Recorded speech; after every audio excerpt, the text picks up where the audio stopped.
Symbolism over substance dominates modern American culture, though it's certainly not unique to us. Driven by our celebrity obsession and postmodern loss of any sense of meaning, we will do anything to draw attention to ourselves without having to earn it or deserve it. Wanting to be known for our big hearts, we support projects designed to help people, but without any clue that quite often they actually are counterproductive and cause more harm than help. But hey, we get good press. And if we're truly lucky, we get a good salary working for well-financed nonprofit organizations. Of course, since we're not driven by greed, we're better than those profit-driven companies who actually put people to work so they don't need to wait for our handouts and maybe even make enough to contribute to our charitable work. Symbolism triumphs over substance and thought all the time. However, not all symbolism is bad. It's good as long as it supports real substance.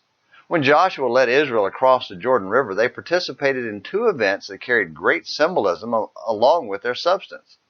First, crossing the dry riverbed was a symbolic reenactment of crossing the Red Sea when they first came out of Egypt. For the Lord your God dried up the waters of the Jordan before you until you had crossed, just as the Lord your God had done to the Red Sea, which he dried up before us until we had crossed. Joshua 4:23.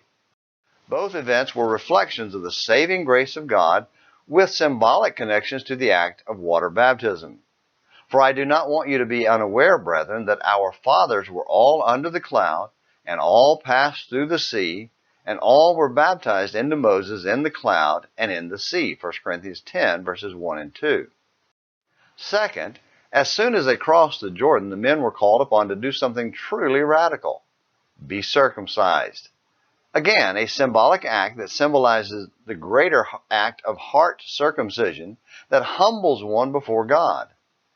In the same way, a heart circumcision must take place when one submits to water baptism today in order for us to be raised up together with Christ. Joshua 5 and Colossians 2, verses 11 and 12.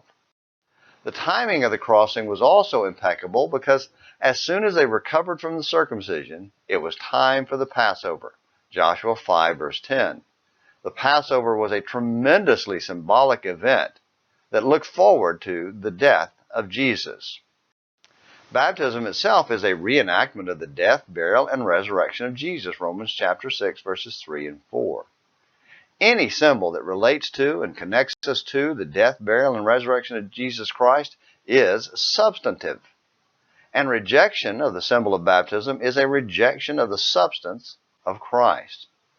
So recognize and hold on to divine symbols by connecting them to the substance they represent and obey Christ in baptism.